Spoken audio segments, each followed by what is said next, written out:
Yeah, I'm thinking about pinning up a big piece of paper. These will stick to a piece of paper quite well.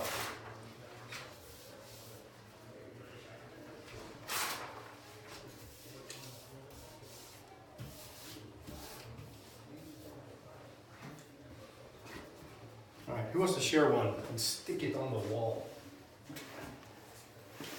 I want to be a physical therapist. Right on. Just stick it up there on the wall, like right under the great big one somewhere.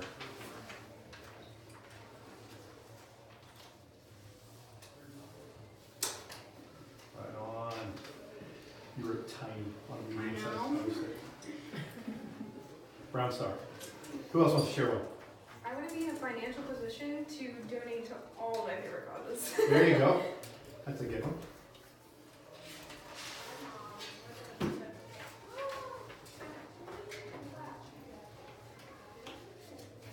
All right, who else got one?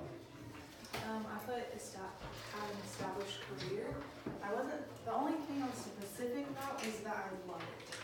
Okay, have a career you love. That's Anything. Because right now it can change. yeah. So that Yeah. was- Y'all are pretty young. So, I mean, what I thought I was going to be doing for my career when I was a junior in high school is very different from what I do now. And it's pretty different from what I did 10 years ago.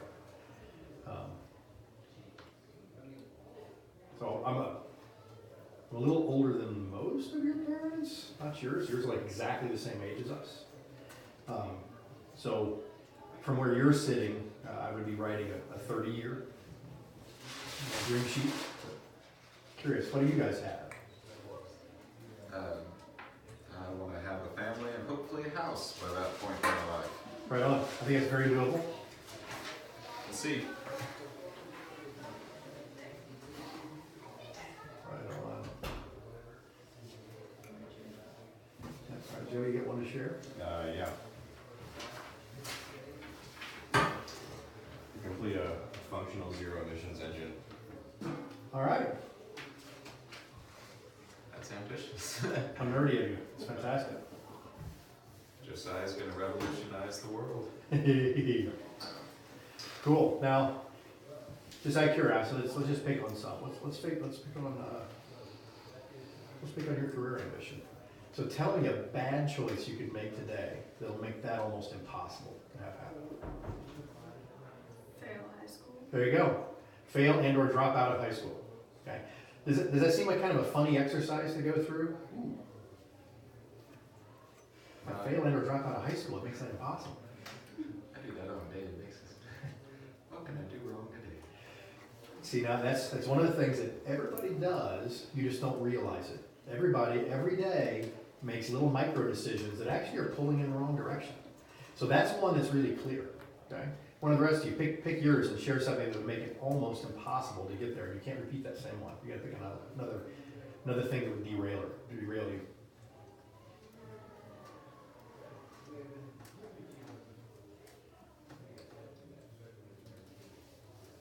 Going down a not helpful, pointless college major track. There we go. So you decided to go major in for what you want to accomplish there? Philosophy. Major in philosophy. So, and for those of you who don't know, a general business degree is useless. You cannot get a job.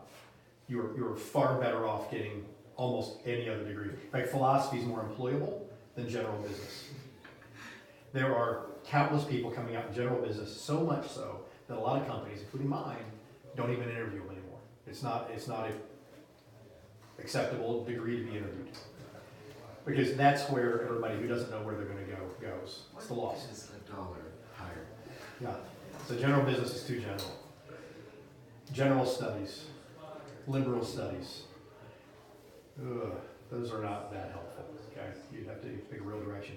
Now, does it to some people seem like, hey, I chose to go to college. I'm not sure what I want to be, so I'm going to go general studies and just be ready for anything. Does that sound like a good decision to some people? But is it really a bad decision for most people? Yeah. Now, if you plan to be self-employed and you're trying to get your business off the ground on the side and you just want to learn a few things in the process, hey, that might be a good decision. But you've got to think about where you want to land. All right? Now, someplace else we're going to get to today as we start to study is this. Think about a few things that are really important to you. having enough money to give some away, important. Is having lots of spare time, important. So there are people, I'm not one of them, there are people, and this is perfectly valid, say, you know what, I don't need to earn that much money. I really, really, really need my free time because I really like hanging out with people and talking, and I can go do more stuff with less money if I've got more free time. Okay? If that's your priority, that is awesome. Okay? You just have to stick to that path. Okay? If your priority is I need enough money to give it away, great, stick to that path. If your priority is, hey, I don't care that much about my money or my free time, but I really care about making a difference in people's lives, stick to that path. Okay? So with some of those seeds planted, we're going to start looking at a couple of verses this morning, and we're going to double back and think about this some more. So let's go to James 4:17. James 4:17. Somebody, when you find it, read it.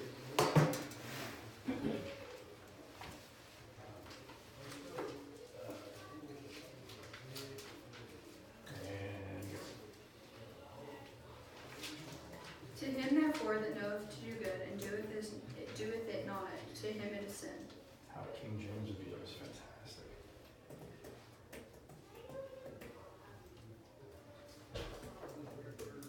For him who knows the right thing to do and does not do it, to him it is sin. Okay. And one of y'all is going to take point in on a James 4:17. And one of y'all in a very readable fashion on one of the medium-sized post-it notes. Put James 4:17, do the right thing. Okay. What do y'all think about this verse? What does it say? What is it saying?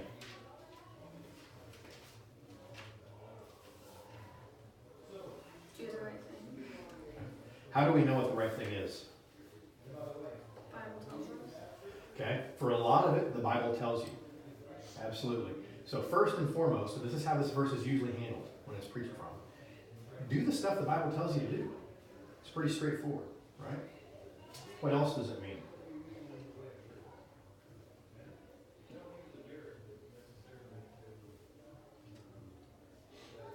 I think it kind of hints at like a hypothetical situation where if not doing something technically wouldn't be sin, but doing something would be considered righteousness, to not do it then becomes a sinful act. Oh, okay. So like if you see someone begging on the side of the street, it's technically, you're not doing anything explicitly sinful by not handing it to them, but there is sin in not choosing to do the righteous act of charity, I guess. Mm-hmm.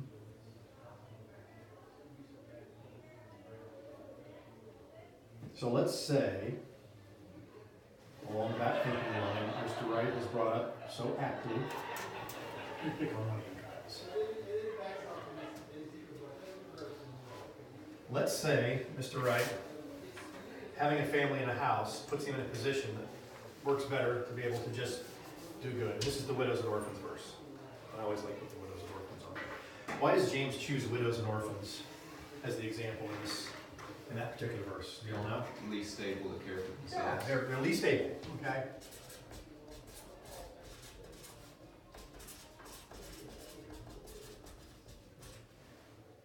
This is the first century when this is written. This is not modern United States.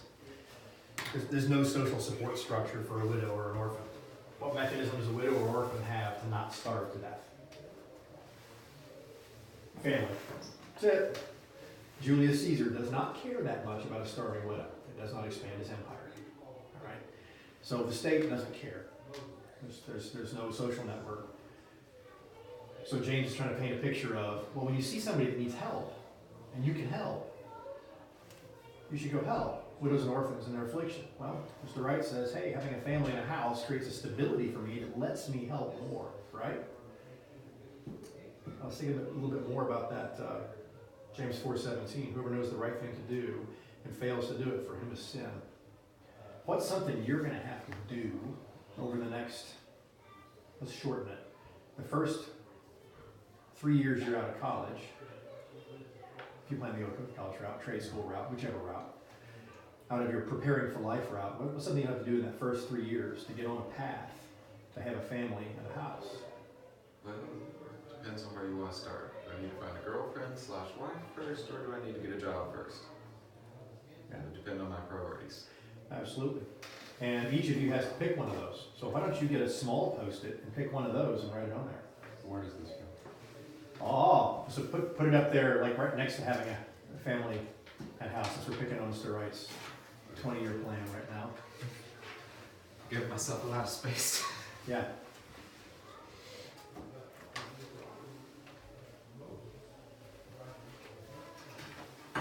So you said choose one or the other of those two? Sure, first pick steps. one or the other, and we'll keep picking on you. So we try to build something into your brain. It took me, I don't know, 10, 15 years out of school to finally get clear about it. In fact, I had taught this class a couple of times before I started behaving the way I was telling everybody to think. It's hard.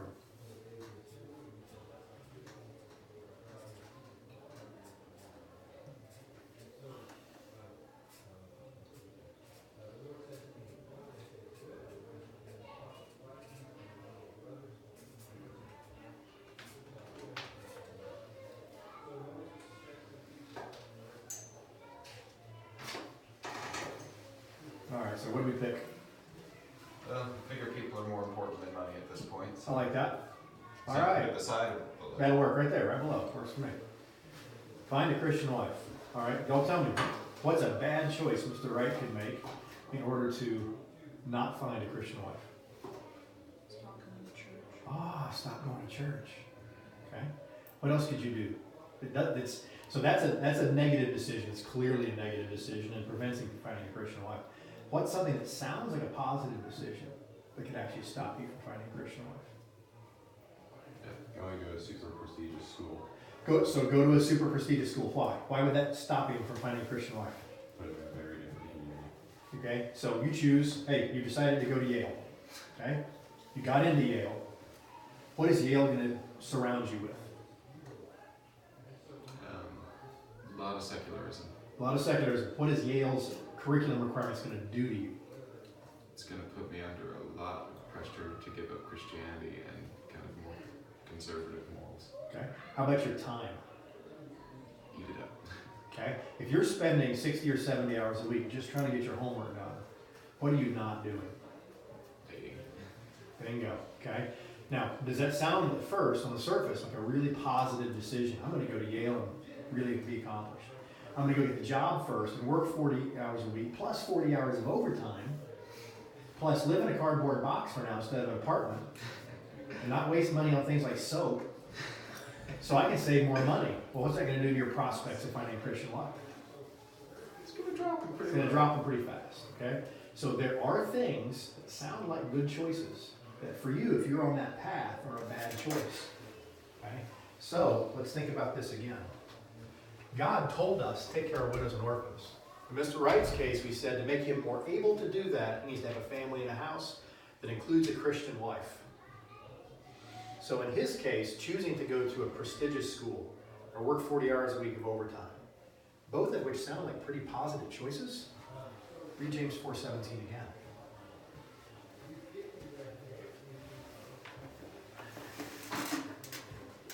If he's chosen a path that fits him personally, and then he chooses Yale also, what does that Yale choice become?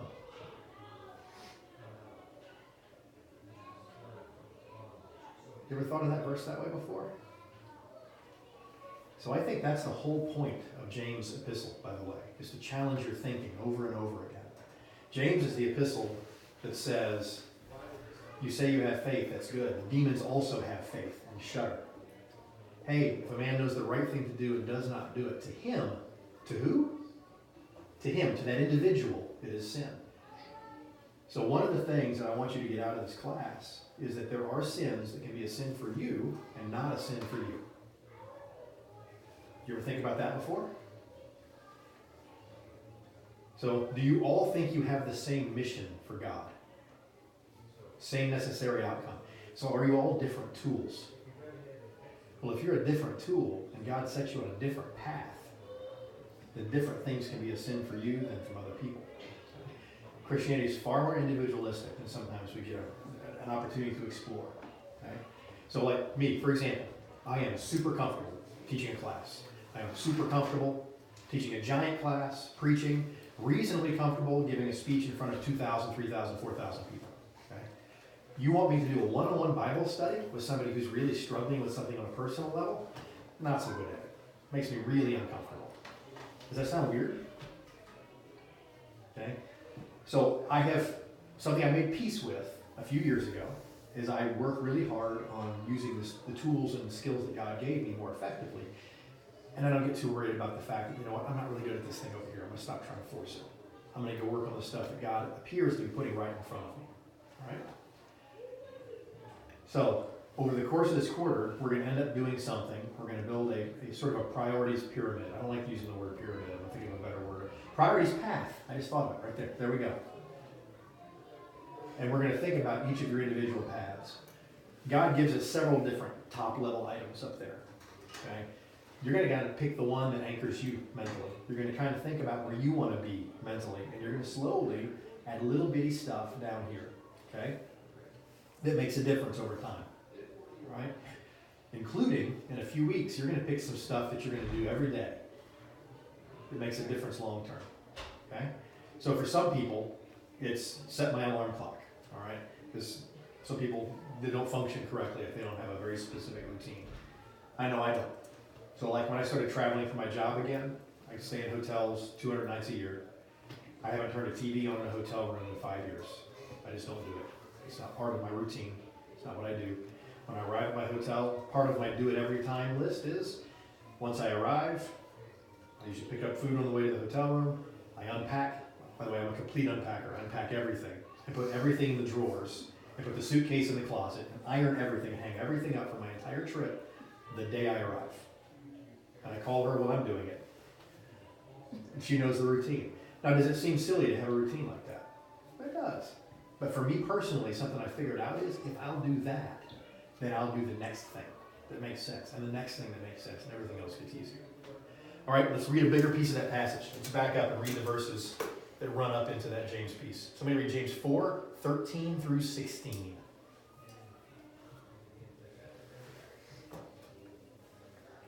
Come now, you who say, today or tomorrow we will go into such and such a town and spend a year there and trade and make a profit. Yet you do not know what tomorrow will bring. What is your life? For you are a mist that appears for a little time, then vanishes. Instead, you ought to say, if the Lord wills, we will live and do this or that. As it is, you boast in your arrogance. All such boasting is evil. So whoever knows the right thing to do and fails to do it, for him it is sin. Okay. How does this James 4, 13 through 16 normally get used? What little phrase gets keyed in on?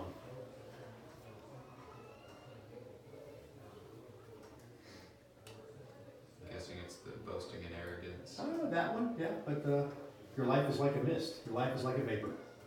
It's hammered. That's actually the consequences. That is all that is in these verses. It bothers me a little bit when they don't touch on the actual lesson that's there. What do you think the actual lesson is that's there?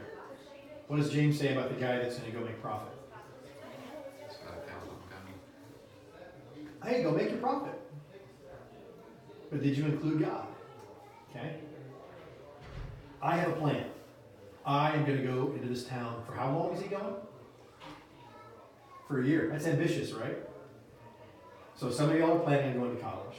Is everybody planning college or trade school? Yeah, so in this particular group. And not everybody should be on the same path, by the way. So going a vocational path is a superb direction to go, particularly in our current economy. It's a great direction.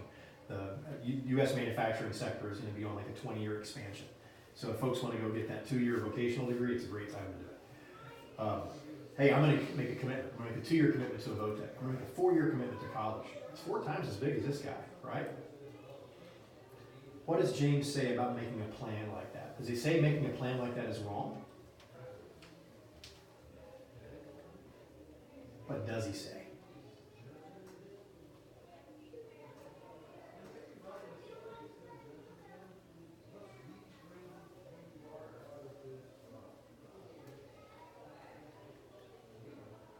He's saying make sure God's in on it. If you're betting just on yourself to make it happen and all of that, then that's when it's an arrogance. That's when it's failing.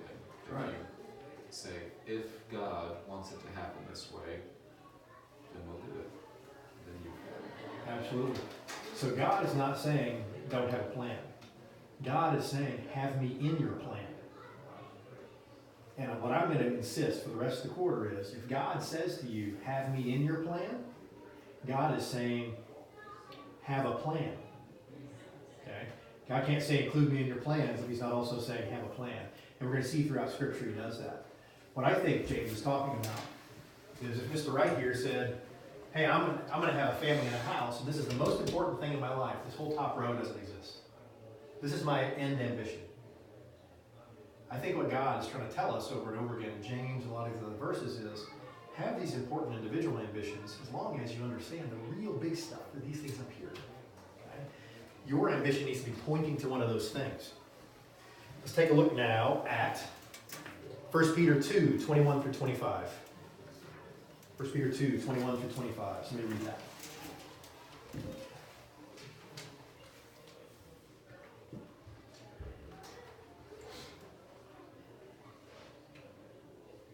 And go. For you have been called for this purpose, since Christ also suffered for you, leaving you an example for you to follow in his steps, who committed no sin, nor was any deceit found in his mouth. And while being reviled, he did not revile in return. While suffering, he uttered no threats, but kept entrusting himself to him who judges righteously. And he himself bore our sins in his body on the cross, so that we might die to sin and live to righteousness. For by his wounds you were healed. For you were continually straying like sheep, but now you have returned to the shepherd and guardian of your souls. All right.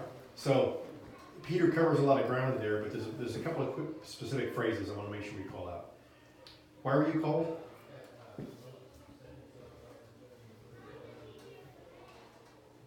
You were called because why?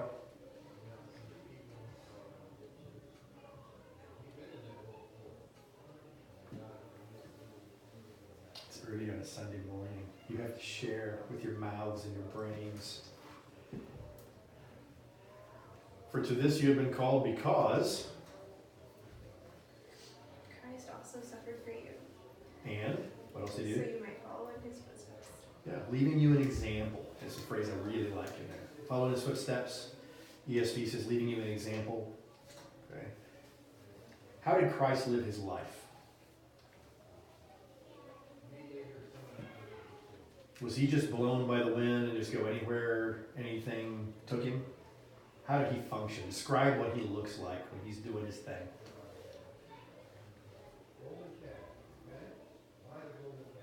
That's what 22 through 24 are. Yeah, it talks about his specific behavior, his day in and day out behavior. If somebody was mean to him, did he do it back? Is that a personal choice? Hey, you know what? I'm not going to be snarky. Okay, I'm not going to do it. When we read about things that he does in the Gospels, there's purpose in everything that he does, Yeah, even from the purpose. path he took from Nazareth all the way. It seems like he does a lot of switchbacks and doubles around, but it's all consistently moving towards Jerusalem. so if he's going from one place to another, hey, I'm going to go here, and I'm going to go there, and I'm going to teach some of God's Word. But on the way, we're going to stop in. He says that over and over again, right? How about the Apostle Paul? Does he specifically say all the time, hey, I'm doing this right now, I want to do this next, and I want to come see you next year? Paul does that over and over again. It's been my desire to come to you who are in Rome. That's right. So he says it over and over again. It's the same thing as what's in James here. The difference is, in the world, people don't anchor that with their long term, the real long term. It's not inside this flesh. It's after this life. Are you setting your life path, your priorities path, based on where you want to end up? Do I want to obey him? Do I want to do good? Okay. Are you doing those kind of things? So as we get through this quarter, we're going to give you guys some specific tools on how to write this stuff down. Hey, I want to end up, I want to have a house. Okay. There are some specific tools. There's been, I was about to say 50, probably 5,000 books written on goal setting. And 99.9% of them are correct. But 99.999% of them leave out that very top row. Okay? John Maxwell doesn't. So if you're reading John Maxwell's books on how to accomplish what you want to accomplish in life, he's got a really good book called Becoming a Person of Influence. that anchors all the way back to these top level pieces. You know, the Great Commission, Hebrews 5:9, obey him. Galatians 6:2, bear one another's burdens. You know, those are like what I consider to be the New Testament's, you know, ultimate mandates. One of these is calling to each of you in God's kingdom. How do you use that to anchor your next decision and your next decision and your next decision? And you're going to make bad decisions and you're going to change your mind. That's fine. God's got examples for how to handle that. But over the course of this class, we're going to try to get some tools. Now think about this. Very little of what Jesus did is actually written down for us. Our New Testament's tiny. Okay? Jesus lived 35 to 40 years. Try to get out of your brain that 33 number. It's probably very inaccurate, by the way. It's probably a little older than that when he dies. Just so you know. In his own words, Jesus tells us that planning in advance is a good thing. So when Jesus tells the apostles in the Gospel of John, he does it several times, he says, I'm going to go die first. You're all going to die later. What does he say he's going to do after he dies? I'm going to go prepare a place. Wait a minute.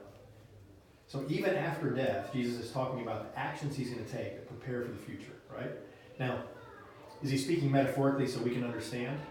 Probably. But did he choose those words on purpose? In the Gospel of John, I didn't count them all, but half a dozen times, 9 or 10 times, he says, I go to prepare. I go to prepare. And when you come with me, you will have. I go to prepare. So if Jesus even talks about preparing for the next step, I think we should think about it. In the Gospel of Luke, he talks about a guy that's going to build a tower. There's a proverb there. If a man is about to build a tower, what person does not? Remember the phrase that he uses next? He says, count the cost. So, Mr. Wright, if you're going to have a family and a house, what person does not count the cost for that house?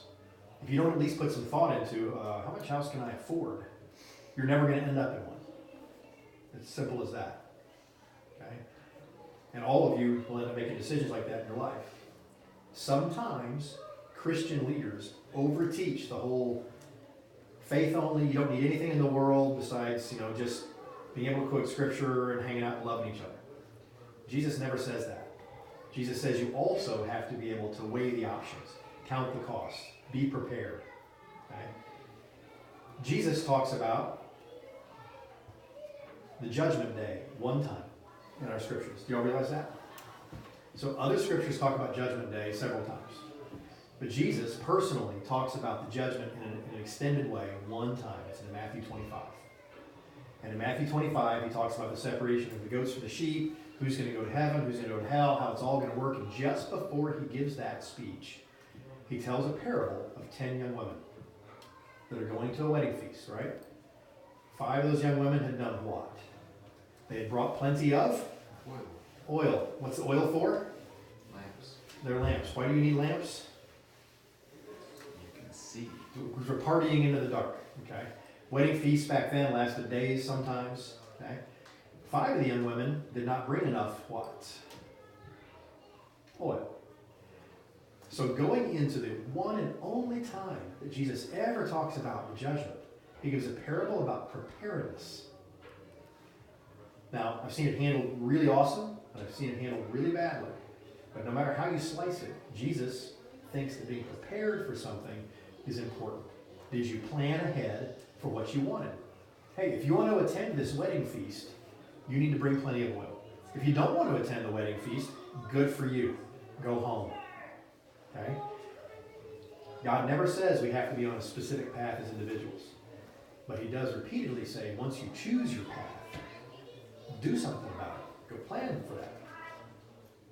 What does Jesus' parable about building a house say? He gives us an example of 2 men, a wise man and a foolish man. Wise man built his house on the what? Rocks. Foolish man built his house on what? Sand. Is it always obvious when you walk out on a piece of land what's just under the topsoil? So what else does Jesus imply about these 2 guys? Had to look. One took the time to find out. Ooh, this is rocky land. This will work. And the other one, my opinion, just didn't take the time. didn't care enough to find out, and ended up building on sand, and was just foolish, okay? So as you look at Scripture, I'm going to try to plant a seed, that you're going to have a little bit of a bias there, and you're going to think a little bit this direction. Jesus tells us to be more prepared. All right, when you get your hand out in a minute, you're going to see I got a bunch of quotes on that. In fact, I'll do it now. Right on. There you go. You take your hand up. Pass it around.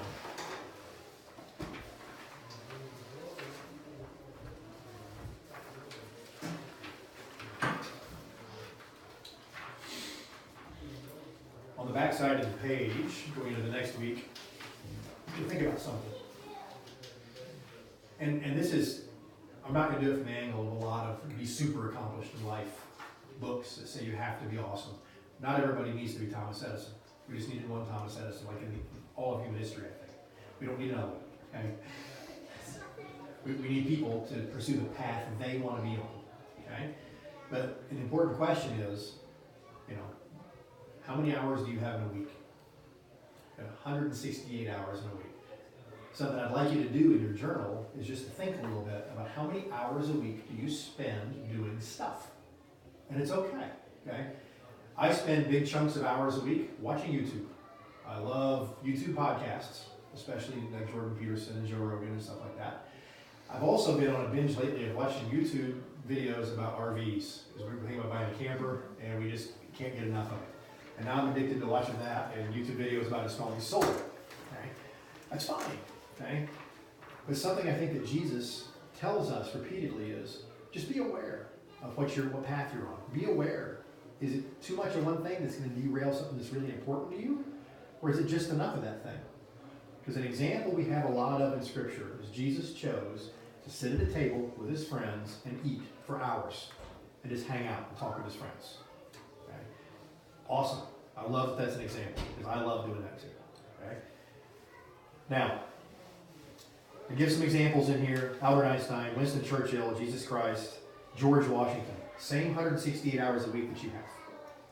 They chose some things as their ambition that were specific to them. The one that's even cooler to me is look at Martin Luther King Jr. And I've got a few quotes from him on here. If you can't fly, then run. If you can't run, then walk. If you can't walk, then crawl. But whatever you do, you have to keep moving forward. So if you pick something out there that's your goal, pick the next little step you're going to take. Just one tiny, tiny, tiny little thing. The fourth quote, I have a dream that my 4 little children will one day live in a nation where they will not be judged by the color of their skin, but by the content of their character. Arguably one of the most powerful public quotes by any human being in the 20th century. When he said that, did he then sit back in his easy chair and say, I'm dreaming about this and someday it'll come true? What did he do? He marched forward. He marched forward. He literally marched. So he put together peaceful march after peaceful march after peaceful march. He made himself visible. He got arrested repeatedly. He wrote polite letters. He met with heads of state. He did what he could, where he could, from where he could. Okay? He helped boycott the Mobile bus system. He took steps. And at first, see, in retrospect, looking back on it, to us, he looks like a giant figure from the beginning. And from the beginning, he was not. He was a tiny, irritating figure that was irritating the mayor of one city. Okay? And he shaped the entirety of Western civilization out of what he did. But he did it because he started taking the next step. Now, here's your assignments. And if you didn't do last week's, you get to work on it. So paint that picture for yourself of what 20 years from now might look like. And think about which of God's great big commands anchors it for you. Okay? Makes a difference for you. All right? Think about what do you want personally. The answer doesn't really matter. Hey, I want to have a job that gives me lots of free time so I can be up here volunteering at church building. I want a job that gives me lots of free time so I can spend a lot of time hanging out with my friends and talking and eating. Awesome. I want a job that makes me lots of money so I can X. I want a job that prepares me with these certain skill sets so I can do this other thing. Okay? Write that down. It doesn't make any difference what it is for you personally, but it is important that you're able to say it. Okay? Now here's a funny question. What direction is that from here for you? Where are you now?